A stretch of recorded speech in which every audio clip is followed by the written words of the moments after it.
Middle east में तनाव और गहराता जा रहा है। इसराइल और यमन के हूतियों के बीच टकराव और ज्यादा भीषण होता जा रहा है। दोनों के बीच जिस तरह से युद्ध चल रहा है उससे इसके कम होने के आसार तो कम नजर आ रहे हैं, बल्कि ये बढ़ता दिख रहा है। 10 सितंबर को इजरायली सेना ने यमन की राजधानी सना में हूतियों के कई ठिकानों पर हवाई हमले किए थे। इसमें कई लोग मारे गए। इन हमलों में जो लोग मारे गए बताया जा रहा है कि वे हूती विद्रोही थे। वहीं इन हमलों के बाद से ही हूतियों ने इजराइल से बदला लेने का ऐलान कर दिया था और अब खबर यह है कि हूतियों ने सना पर हुए हमलों का बदला लेना शुरू कर दिया। खबर यह है कि हूती विद्रोहियों ने यमन से इजराइल के दक्षिणी हिस्से नेगेव रेगिस्तान की ओर एक लंबी दूरी की बैलिस्टिक मिसाइल ताकी है। इजरायली डिफेंस फोर्सेस यानी कि आईडीएफ के मुताबिक मिसाइल को आयरन डोम और डेविड स्क्लीन जैसे एयर डिफेंस सिस्टम ने इंटरसेप्ट कर हवा में ही नष्ट कर दिया। मिसाइल की चेतावनी के साथ ही पूरे इलाके में रेड अलर्ट जारी हुआ है और लोगों में भगदड़ मच गई। हूती विद्रोही लंबे समय से सऊदी अरब समर्थित यमनी सरकार के खिलाफ लड़ रहे हैं, लेकिन हाल के सालों में उन्होंने इजराइल को भी दुश्मन के रूप में चिन्हित किया है। ईरान का इन विद्रोहियों पर पूरा समर्थन है, सैन्य, आर्थिक और रणनीतिक। हूती अब खुद को फिलिस्तीनी संघर्ष का हिस्सा मानते हैं और हमास तथा हिजबुल्लाह जैसे गुटों के साथ एकजुटता जताते हैं। ये मिसाइल हमला उसी रणनीति का हिस्सा माना जा रहा है जिससे इजराइल पर चारों ओर से दबाव बनाया जा सके।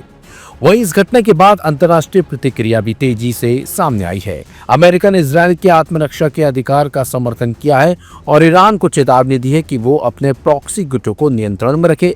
ईरान ने कहा है कि हूती हमले वैध प्रतिरोध हैं। वहीं यूएन और यूरोपीय देश पूरे क्षेत्र में शांति बनाए रखने की अपील कर रहे हैं, लेकिन जमीन पर हालात लगातार बिगड़ते जा रहे हैं। गाजा, लेबनान और अब यमन, इजराइल एक साथ कई मोर्चों पर खिलता नजर आ रहा है। हूती मिसाइल हमला इस बात का संकेत है कि संघर्ष अब सीमा पार तक फैल चुका है। आने वाले दिनों में यह देखा जाएगा कि क्या यह घटनाक्रम एक बड़ी क्षेत्र युद्ध की शुरुआत बनता है या फिर कूटनीति कोई रास्ता निकालती है। हूती मिसाइल और इजरायली एयर स्ट्राइक ये सिर्फ दो देशों के बीच की लड़ाई नहीं, बल्कि पूरे मिडिल ईस्ट की स्थिरता पर बड़ा सवाल है। 24 घंटे में हूतियों ने जिस तरह से इजराइल से 35 मौतों और हमलों का बदला लिया है, उससे साफ हो जाता है कि हूती विद्रोही किसी भी हालत में पीछे हटने के मूड में तो बिल्कुल भी नहीं है। और यही दिखाता है कि हूती हर हमले का बदला लेने के लिए तैयार बैठे रहते हैं। और अब जिस तरीके से इजराइल से बदला लिया है उससे माना जा रहा है कि अभी भी हूती विद्रोही इजराइल पर किसी भी वक्त कोई बड़ा अटैक कर सकते हैं।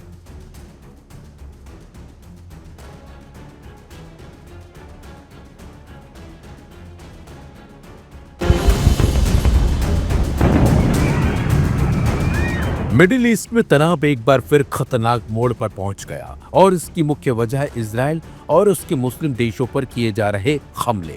जी हाँ, इजराइल मुस्लिम देशों को लगातार निशाना बना रहा है। हवाई हमलों के जरिए मुस्लिम देशों में बमबारी कर रहा है, निहत्थे लोगों की जान ले रहा है। 9 सितंबर को इजराइल ने कतर की राजधानी दोहा में भयंकर बमबारी की, जिसमें कई लोगों के मारे जाने की आशंका जताई जा रही है। इन हमलों के बाद से ही इजराइल पर मुस्लिम देश भड़के हुए हैं।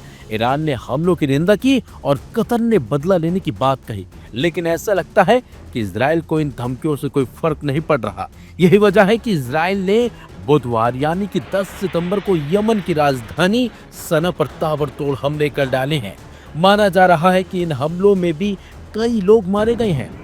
बताया जा रहा है कि इजराइल ने बुधवार को यमन की राजधानी सना और अल जौफ में हूती विद्रोहियों के ठिकानों पर जबरदस्त हवाई हमले किए। इन हमलों में कई लोग मारे भी गए हैं, जबकि कई लोग घायल हो गए। सना में बुधवार रात हुए धमाकों से पूरा शहर दहल उठा।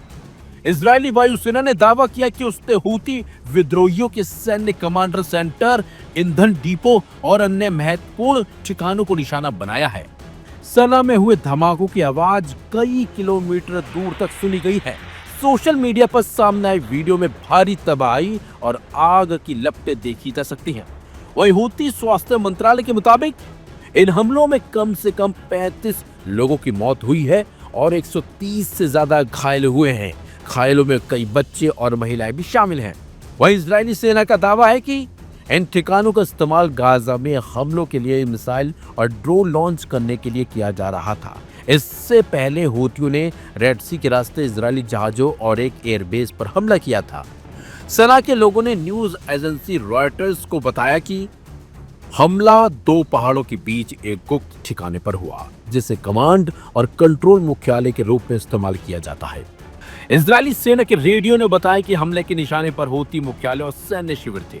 ये हमले इजरायल और हूतियों के बीच 1 साल से चल रहे हमलों और जवाबी हमलों का हिस्सा है, जो गाजा में चल रहे युद्ध से जुड़े हैं। ईरान समर्थित हूतियों ने लाल सागर में जहाजों पर हमले किए हैं, जिन्हें वे गाजा में फिलिस्तीनियों के साथ एकजुटता का कदम बताते हैं। इससे पहले इजरायल ने 6 मई को सना हवाई अड्डे पर हमला किया था, जिससे उसका टर्मिनल भवन नष्ट हो गया और रनवे को भारी नुकसान पहुंचा था। इजरायली सेना ने सोमवार यानी कि 8 सितंबर को कहा कि उसने दक्षिणी शहर एलात के पास हवाई हमले के सायरन बजने के बाद यमन से लॉन्च किए गए एक ड्रोन को भी रोक दिया था। कुछ घंटों बाद नेगेव क्षेत्र में एक और ड्रोन घुसपैठ के बाद अतिरिक्त सायरन बजने की खबर मिली थी। हालांकि सेना ने इसके परिणाम का खुलासा नहीं किया।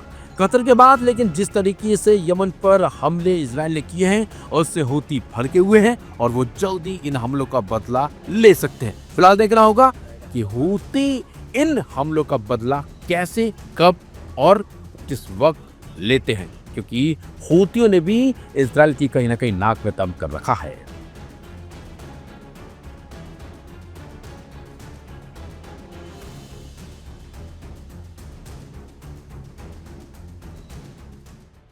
ईरान के supreme leader ayatollah Ali Khamenei अपनी स्पीच में बार बार अरब मुल्कों को पैगाम देते रहे कि एक हो जाओ वरना इसराइल आपके दरवाजे तक आ जाएगा।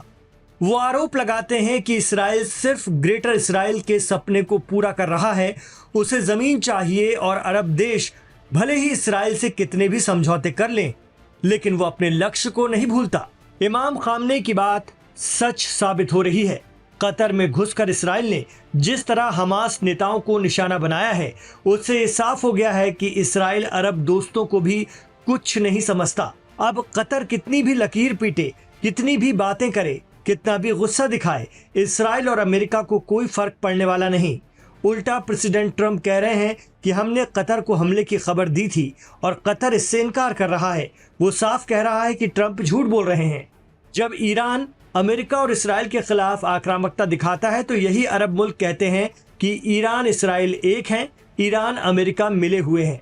लेकिन आज इसराइल कतर तक पहुंच गया, कल को सऊदी को निशाना बनाएगा और फिर यूएई। जानकार कहते हैं कि किसी न किसी बहाने इसराइल अरब देशों की चौखट लांघेगा और अरब देशों की यही खामोशी उसका हौसला बढ़ाती है। कहा जाता है कि इसराइल ने तो ईरान में भी Hamas political wing chief Ismail Haniyeh को मारा था, लेकिन वो ईरान में घुसकर ऐसा नहीं कर पाया था, बल्कि ये काम उसने अपने जासूसों के जरिए अंजाम दिया। इधर कतर का तो खुला अटैक है। खुद कतर के पीएम इस बात को कह रहे हैं कि ये हमारी संप्रभुता पर हमला है। Middle east expert Shaukat Bharti कहते हैं कि जब तक अरब मुल्क ईरान के छत्ते के नीचे नहीं आएंगे, तब तक इसराइल से उन्हें कोई नहीं बचा पाएगा। तेल की दौलत से मालामाल ये अरब मुल्क अपनी सिक्योरिटी के लिए अमेरिका पर निर्भर हैं, लेकिन इस बार ये भी पता चल गया कि अमेरिका उन्हें कितना बचा सकता है। अब भले ही प्रेसिडेंट ट्रंप कितने भी दावे करें, लेकिन सच्चाई सबके सामने है कि कतर की राजधानी दोहा में रिहायशी इलाके पर हमला हुआ और 5 लोगों की मौत हो गई। हालांकि इसराइल के फाइटर जेट हमास के जिस लीडर को निशाना बनाने आए थे वो बच गए हैं,